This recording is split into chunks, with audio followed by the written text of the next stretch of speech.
I got something here I want to show you before we get started. Would somebody, John, or would you come up and help me with this? We just hold it up. This was the flag of Norway from 1844 to 1899. It's called the herrings. It's called the, I don't know what flag, but was it from 44 or 14? From 44. From 44. Or from 29 or something. It was after 1840. It was after the Constitution. After the Constitution. The Norwegian Constitution was made in 1814 on 7 May. Correct. And that got Norway clear of Denmark. Correct. But the only way they could do that was to form a union with Sweden. And apparently, and they got the brand new flag, which is like the one that we currently have, but apparently there was some concern that pirates would not respect this brand new flag out on the high seas. So they created a badge of union that was up here in the corner that's supposed to be a kind of a combination of Norwegian and Swedish flags. And because of its aspect, it was called the herring salad flag. And then they dropped it in 1899, and I think that was because the natives were getting restless, and the Swedes just didn't want to provoke them, and so anyhow, I just thought this, because this was the flag that was in effect at the time of the events in my novel. So I just thought, well, that's an interesting thing. Maybe we can just lay it down on the table. So I'm here to talk about my book, The Price of Passage, From Norway to America, From Slavery to Freedom. This is the same book that some of you already have under this title. This is called Price of Passage. This one is called The Price of Passage. See? So, but there's a whole story about why there's a new edition, but I think this one's a little better looking. But they both read just as well. They're the same words. And then I have another book that I completed since Price of Passage, which is called Izzy Strikes Gold, and it's just a book about a 12-year-old boy in 1957. So how did these books come about, and what's that got to do with you and me? Well, I have to start way back. I was born in Galesburg, Illinois, and that's a relatively small town in the kind of in the west central part of the state, where the Mississippi River forms a big bulge into the southern part of Iowa. Galesburg is in the middle of that. And my parents were from a small town near there called Knoxville. And all their relatives and all of my relatives were from that immediate area. And the best way I can say it is that when I was growing up, we were just regular people, okay? What I'm saying is we had no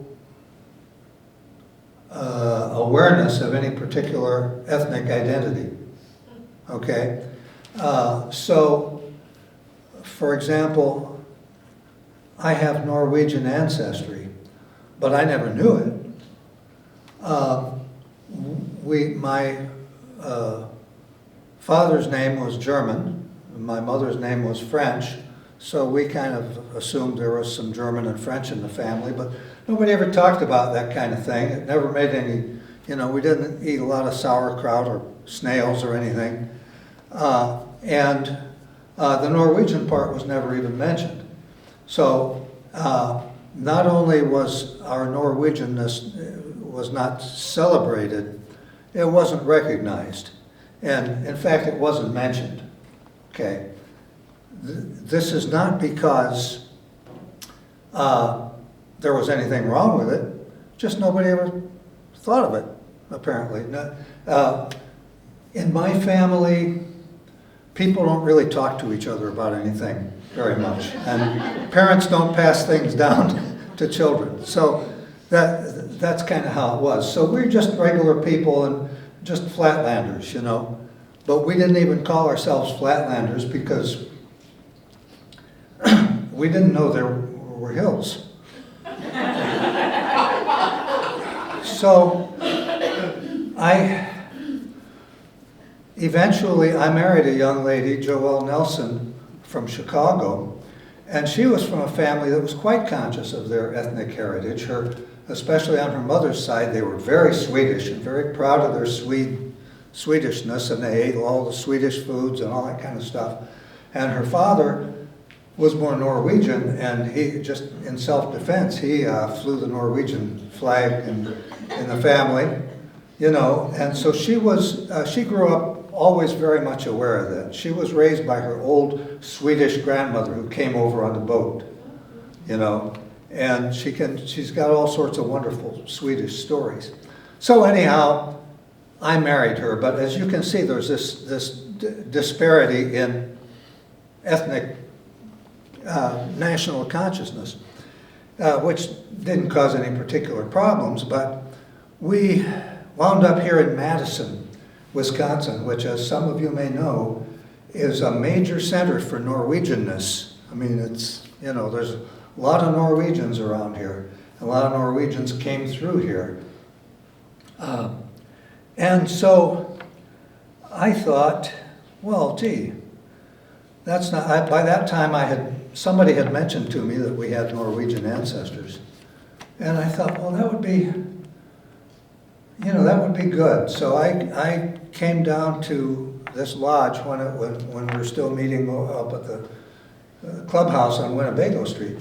Actually, I'm thinking it's about 40 years ago now. I joined the Sons of Norway. And I joined sort of so that I could be more Norwegian. And what I found out was that, well, you know, if you didn't grow up eating lutefisk and fruit soup and having hardanger this and hardanger that and so forth, you don't just become Norwegian like that. You know, it's not that simple. So we mostly just came to the lodge, you know, when there was food, you know, like frukost and stuff like that, because we really liked that. But, you know, time passed, and my wife got interested in genealogy. And this was all on computers, and before Family Tree Maker, and before Ancestry.com, 23andMe, and all that stuff. And so she would spend every Saturday down at the State Historical Society Library doing research, you know, in actual books and microfiche and, you know, census tracts and all that kind of stuff, tracing family trees. And she got very, very good at it. She got to be an expert at it. And she has compiled a database of at least a couple or 3,000, I think, names of our ancestors, aren't they? 11,000. Pardon? 11,000. Well, I told you it was at least a couple or three. 11,000 of our ancestors.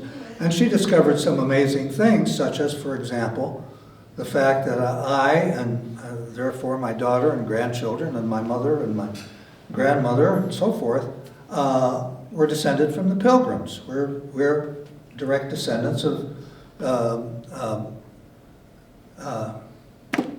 John Alden and Priscilla Mullins, okay? So those of you who are old enough read a poem about them by Henry Wadsworth Longfellow when you were at school.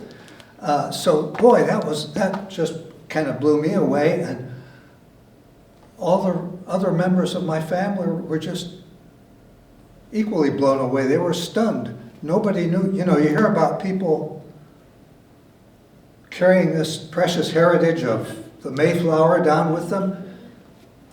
What I tell you, nobody ever passed anything down in our family. So my mother was delighted, and I was delighted, but she also traced our Norwegian ancestry, and I didn't think too much of that in particular. I mean, it was nice that she had traced it and all.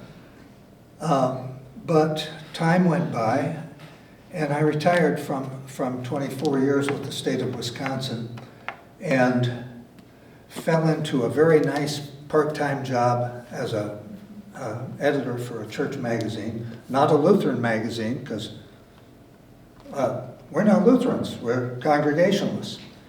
But it was a great part-time gig for a quarter-time pay for about 6.5 years, and I turned 70.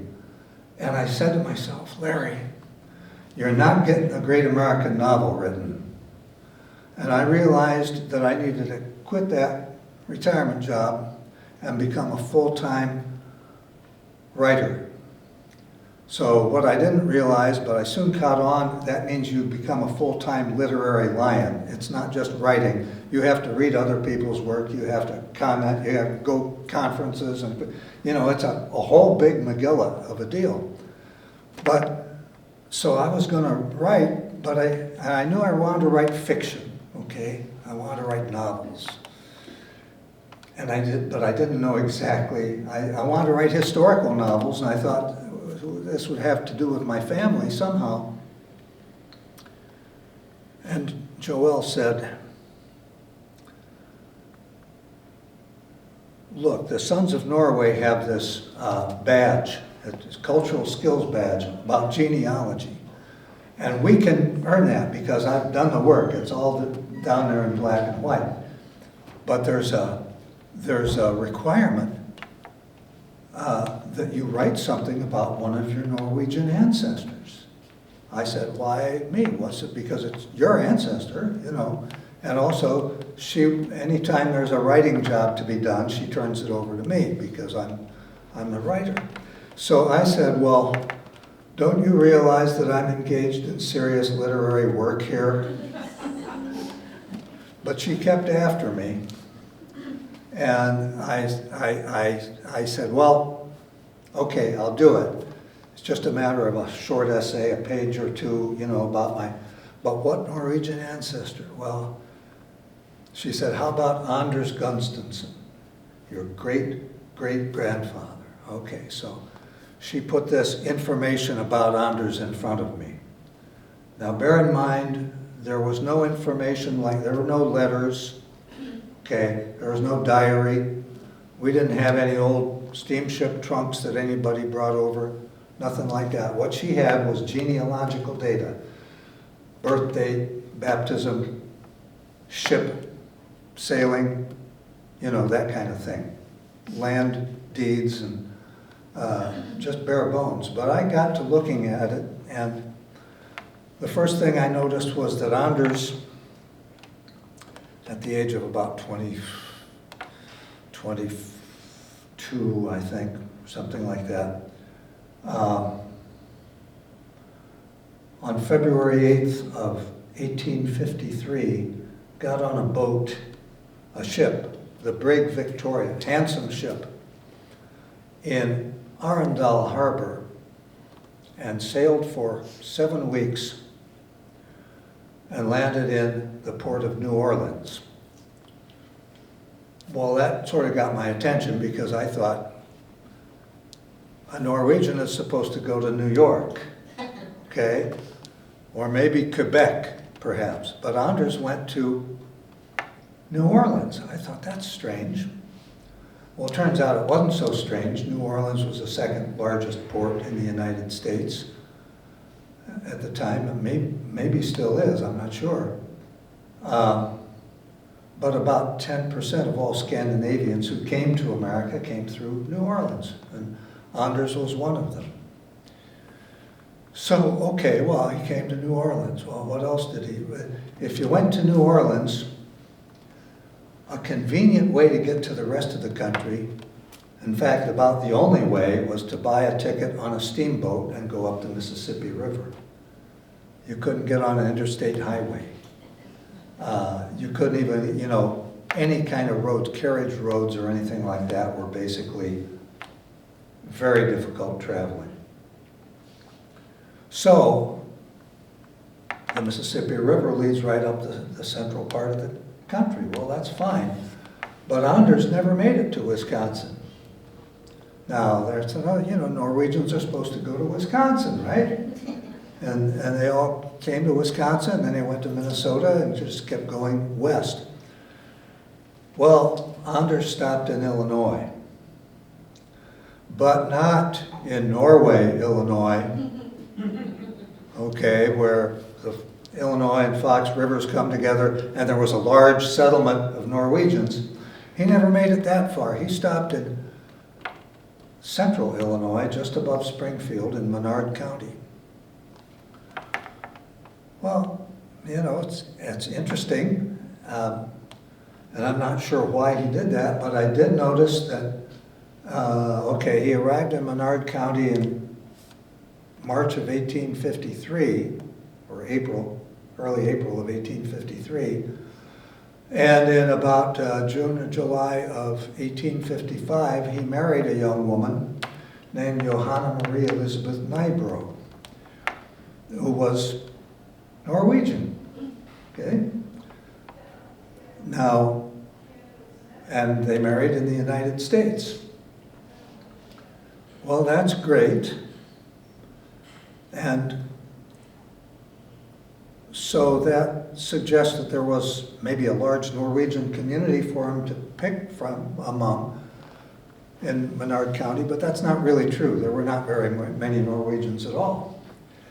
Furthermore, I found out that Maria, as I call her, came from the same little teeny town in Norway that Anders came from, Øyestad and Aust-Agder, right on the coast. Just a little bitty town. They had to have known each other.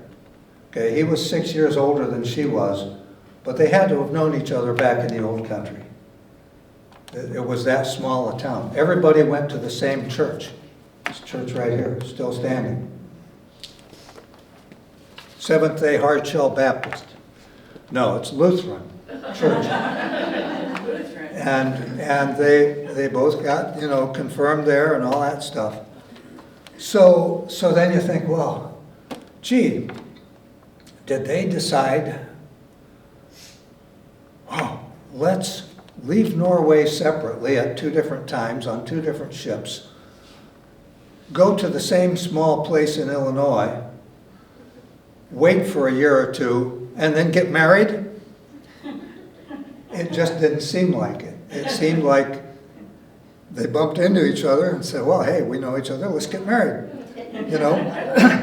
But why would two people from the same place go to the same small place? Well, it took me a while to figure it out, but there was a man by the name of Gunnar Jorgen Nybro who came to Menard County, Illinois in 1850, okay? 3 years earlier than Anders and 4 years earlier than Maria. And he was one of Maria's cousins and came from the same place. So it doesn't take a lot of imagination to figure. And here's the thing about Gunnar Jorgen. He got there in 1850, immediately got a job working for one of the big farmers there, and was very responsible and reliable. He was saving up money, and by 1855, he'd bought his own farm and became a very substantial pig raiser, in fact, in Menard County in subsequent years. So it doesn't take much to imagine that Gunnar Jorgen wrote home. Well, why did he settle there? Pardon me? Why did he settle there? I don't know. I have no idea, but for some reason, he got there and he wrote home and said, boy, I'm over here in Menard County, Illinois, and boy, things are great. It's, there's opportunity, there's jobs, and I'm doing great, and it's a wonderful place. And so not only Anders and Maria, but several others of their cousins and brothers and sisters and relatives wound up going to Menard County. So that was that little nest of Norwegians. But they were not part of a large community that had its own newspapers and that had people, you know, Norwegian social service things and Lutheran churches and so forth. So one implication of that is they had to learn English real fast, and they had to learn American ways and American farming methods real fast. And apparently they did. So I thought, this is great. This is beginning to be, you know, an interesting story about interesting people. And this would make a great immigrant story like Giants in the Earth by Olvag, or, although that's a bit of a downer if you've read it, or The Emigrants by Moberg, about Swedish immigrants. But it would be sort of be a Little House on the Prairie kind of thing. It would be all about homesteads and farming, and you know, that would be the whole arc of it. And I know this from nothing, and I couldn't imagine making up a whole book, you know, about farm life on the prairie. But the other thing I knew is that in Menard County in the 1850s, as in everywhere else in the United States, you know, they say if you're going to write a fiction book, you've got to have some conflict. Well, the biggest conflict happening in the United States was over slavery. And Menard County, Illinois, happened to be right in the path of a stream of a whole lot of escaping slaves, people who were running away from plantations, fugitive slaves, and other people who were harboring them and sheltering them at great risk to themselves, and that came to be called the Underground Railroad. So this kind of activity was happening. So I thought, what if we put them together? And that became The Price of Passage. The characters in here are named Anders and Maria, okay? They are named after my great-great-grandparents, but they are not my great-great-grandparents. They are purely fictional characters, because I knew nothing about how my ancestors actually did live. I just had to kind of assume things and make up stories. So it's a pack of lies, but I've been told it's very entertaining. In fact, I'm gonna, this is out of order, but I'm gonna read this. I just got this email yesterday. I'm not gonna say who it's from because she didn't give me permission. But, hi Larry, I wanted to let you know I finished The Price of Passage. I purchased the book from you at the Oktoberfest in Columbus. That was a couple of weeks ago. I gave you a little bit of a hard time, but eventually forked over the money. I thoroughly enjoyed it, and once I started reading it, I couldn't put it down. Such a great story, and I was surprised when I got to the end to learn it was based on your ancestors. I'm passing my copy on to Mom. I hope you're working on something new. Put me on your mailing list. So I'll tell you what, that makes it all worthwhile right there, because I got news for you. This being an author of a book is not is a costly thing rather than a remunerative thing. And almost all the books I've sold have been, you know, I have sold them personally to a particular person. I go to festival, you know, arts and crafts fairs and book festivals and things like that, and stand there with a little stand and tell people how great my book is, you know, and some of them buy it. And that's amazingly enjoyable, you know, and just having that interaction with people. And once in a while, somebody, you know, comes back to me and says something nice. So, anyhow, I wrote the book, and it's mostly, all the incidents are really based on fiction, but I don't know how to say this. All of the background material, the setting, the historical details in it are absolutely dead on. They're factual. And there are a lot of things in it that I discovered during the writing of the book that I was able to bring into the book that people generally do not know. Such as, I'll give you one small example. Did you know that there were people called Maroons? Did you ever hear of the Maroons? Okay. In every state of the Union that had slavery, up until and even a little after the Civil War, there were small groups, small communities of escaped black people, African Americans, slaves who had gotten away from their plantations and were living in the wild in little communities out in, you know, in the swamps and so forth, in absolute dirt poverty.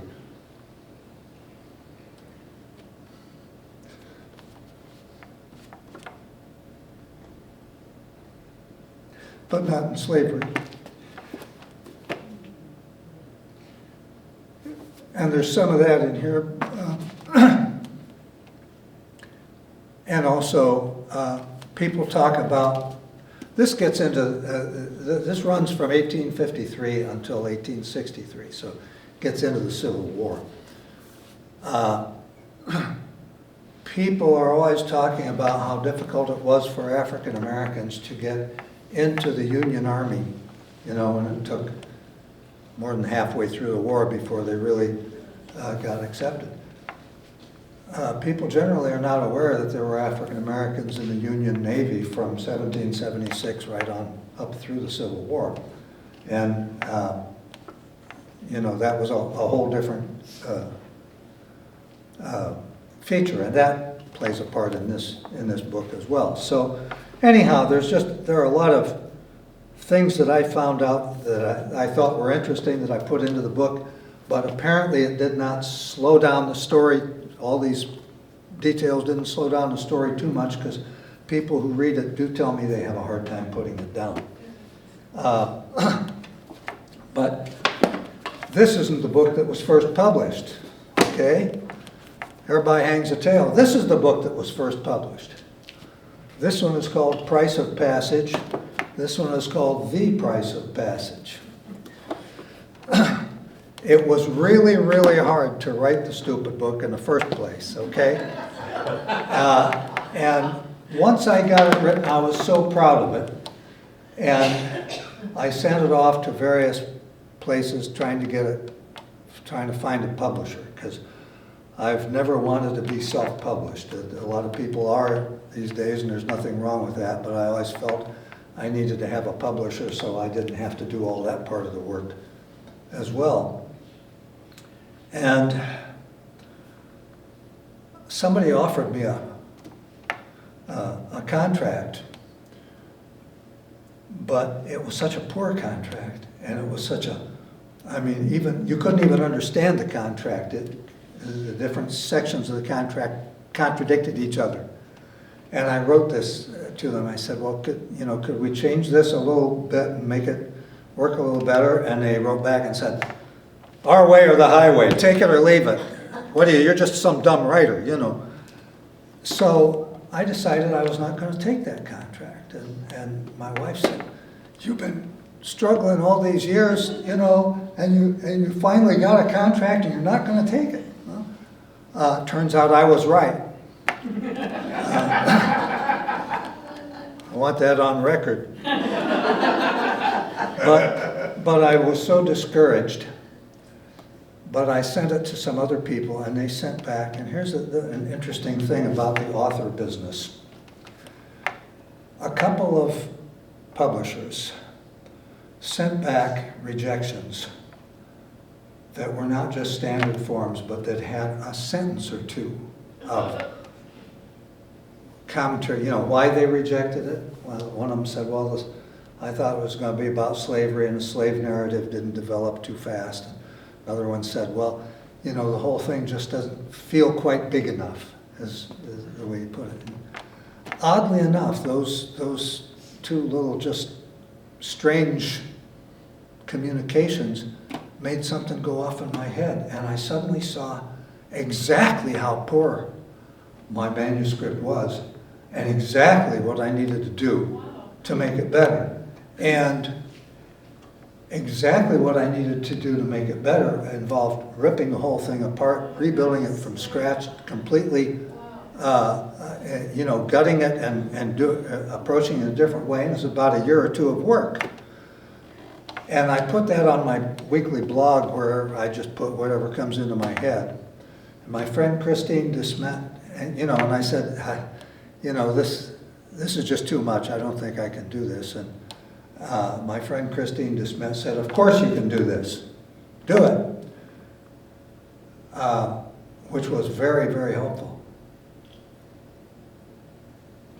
It was destined to become a 3-part braided narrative where, like those of you who have read it know that each chapter, one chapter is from Anders' viewpoint, another chapter is told from Daniel's viewpoint, the slave, another is from Maria's viewpoint. So there are 3 really strong independent characters, and it's told from all of their viewpoints. Well, I had been to a writers' conference, my first writers' conference I ever went, and some real important agent or somebody from New York was giving a lecture, and he said, you can't sell a book with more than a single protagonist. You got to have one protagonist. And I said that to Christine, and she said, nonsense. There's lots of books with 2, 3, 4 protagonists. So she didn't give me any excuses, so I did put in the extra time. And then one of the guys that rejected it before looked at the new version and bought it, and that was Dan Willis out in Colorado, who had a publishing company called DX Veros, a very small, seat-of-the-pants kind of operation, and it was a one-man shop. And Dan published the book, and it was great, and you were here, I was marching around here all proud of my book, and people were buying it and everything, and Dan died, boom, he was a young man, but he was not in good health. And when Dan died, his publishing company died as well. And, but it came into the hands of some unscrupulous people. And so I was very fortunate to get back the rights to my own work. But I did. I got it on a piece of paper.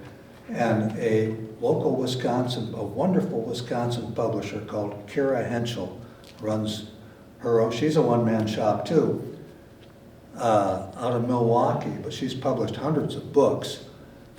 She's been doing it for 20, 25 years, Henschel House Books. And she decided that she wanted to publish Price of Passage, and so that's why it's back in print. But it took a while to get the rights back and so forth. So first, she published my other book, which I actually wrote after Price of Passage. This is Izzy Strikes Gold. And all I will say about it is it's a 12-year-old boy in a small town in Illinois in 1957. Okay? It's a sweet little coming-of-age story. And it's not at all autobiographical, but I will tell you that, and it's purely fictional, but 98.2% of the specific incidents in this book actually happened to me or people I knew. And I remember them all crystal clear. I remember everything before about 1960 with crystal clarity. And so I didn't even have to do any research for this, but it's a wonderful book that it's my grandson Tristan, before this book was a book, when it was still a manuscript, I went to his 5th grade class in Monona and read this book to them, 20 minutes at a time for several weeks. And they loved it, they ate it up. But I had to explain a lot of things to them, that were in it that they just couldn't conceive of for it being 1957. So on account of that, I included when we did the published version, it's got not only discussion questions in the back, but it's got a glossary glossary of Izzy speak. This is terms from that era that some of you may recognize, but that younger readers would need a little clue on. You know, aqua velva, asbestos, you know, COD, what does COD mean? Carbon paper, Musketeers, you know, all that kind of stuff. It's all in here. So now I have 2 books, and that means when I'm out at a trade show or something, if I see somebody coming, I say, "Are you Norwegian?" I say, "No." And I say, "Well, look, you're probably a grandparent. Your kid's gonna love it." You know, you can pivot. So that's, I guess I've said enough, but if anybody has any questions, I'll be happy to answer them. Or if you want a book, I'll be happy to sell you one. Well, John. I read the book and I loved it, so. Oh, thank you. Thank you. Are you writing more? I'm doing a World War II era novel right now.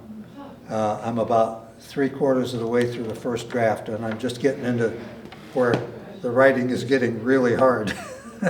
But I'm hoping to have it in print in another year or 2. John? If you could articulate if there was a central motivation in writing. Writing to me seems almost unfathomable. But you've already shared that point, but you've gotten past that. And I'm curious to know what is the thing that got you over the hurdle? Was it somebody else's motivation? Was it? Got me over which hurdle? It's been nothing but hurdles, John. Well, at some point, you have to say to yourself, I've got to do this. Just got to do this. Yeah. I'm curious to know if Well, it was as simple as that? Or? You know, I was 70 years old. I was already retired from my first job. I didn't really need the second job, although it brought in a little money. You know, we're comfortably retired. I could afford to be a gentleman novelist. I mean, so that was one thing. I had and I had, you know, when you're 70, you look and you see, well, there's a certain amount of life left, and what am I going to do with it? And I always wanted to be a writer. I always was a writer, but I always wanted to write historical novels. So, gee whiz, I'm living the dream. So there's, from that point of view, there was nothing to getting over the hurdle. It's just that there's all these little hurdles in the way, and you have to jump over them one by one, but that's part of the fun. Is that it? Did I address your question? Yeah. What's the longest you spent just writing? Every day you spent about an hour? Did you ever spend the whole day writing? I don't have a real firm habit. I mean, I just write whenever I can. And I have to write a lot of things that have nothing to do with this. I write reviews of other people's books. I write, you know, I'm in, one of the things that really helps you when you're a writer is to be in a critique group. So I run my manuscripts past some friends every other Tuesday night, and we read each other's stuff. That means you got to read all that stuff, and you got to comment on their stuff, you know. And so if I'm doing well and going at a good clip, I may have 2 or 3 times during a week when I am able to sit down and actually work on first draft of my new novel, maybe for a couple, 3 hours at a time. If something is just going stellarly well, maybe I can work 4 or 5 hours at a time. But your head just wears out, and my head wears out very predictably at certain times of day. So I'm pretty good in mid to late morning. okay again in mid-afternoon, but, or, you know, and sometimes I can write at night too. Me? Well, I have a question related to, you said you had some readers of your manuscripts. Did your wife read, you have anything from your wife? I will answer That's that. very interesting. You go ahead and I'll answer. answer that. The first book, I read 5 different versions. Oh, wow. Every time he changed it, I would read it again. We got to version 5, I read it again, then he was changing it, and I said, I'm not reading it again until it's published. Seriously? And I never read Izzy till it was published. Was it a big change from your versions and then the final?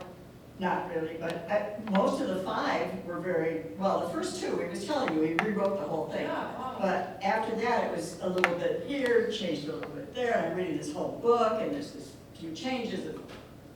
No, you write it, get it published, then I'll read it. My process is such, it's an iterative process. So when I go, you know, to write chapter 12, I've been away from it a little while. I got to go back and kind of reread chapters 10 and 11 and work myself into it. And I see things I need to change and so forth. So by the time I have a completed first draft of the manuscript, it's really like a 17th or 23rd draft of the early parts and more like a first draft when you get toward the end. So, but then after that, then the real revision starts, you know, and that's a huge job too. But that, for me, that's the fun part. I have a terribly hard time making up stories. Did you have an editor who then went through the whole thing? Not exactly, but remember I mentioned my friend Christine DeSmet? She is a distinguished professor of writing for the University of Wisconsin Extension's Writers Program, which was abruptly terminated during COVID, I think because somebody within the bureaucracy of the university saw an opportunity to claim, you know, cash flow problems and so forth, and they had to kill it. It was actually a moneymaker for them, but they wanted to kill it, so they killed it. So Christine, since that time, has been doing very well for herself, just as a private consultant to authors like me.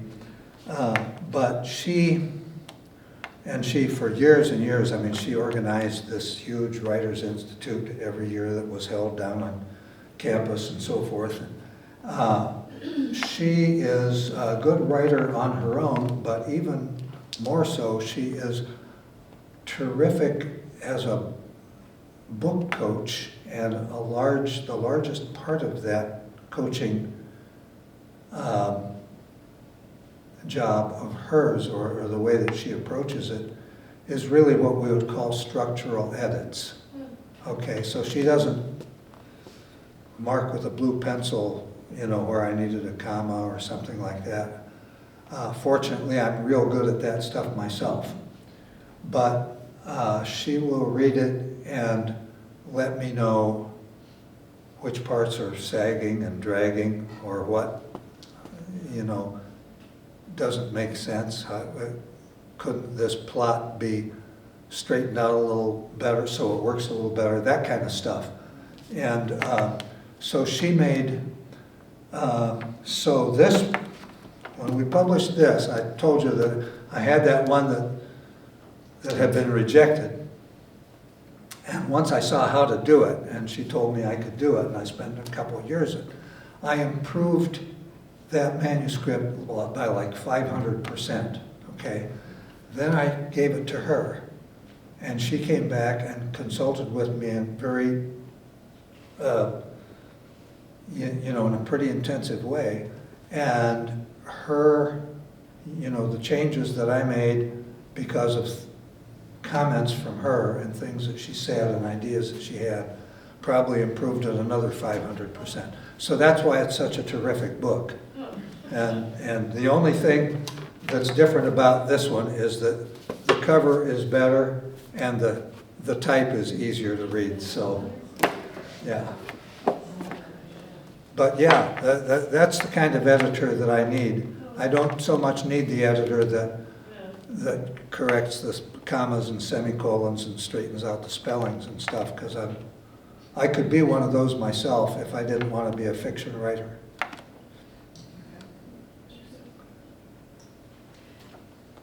Well, thank you very much.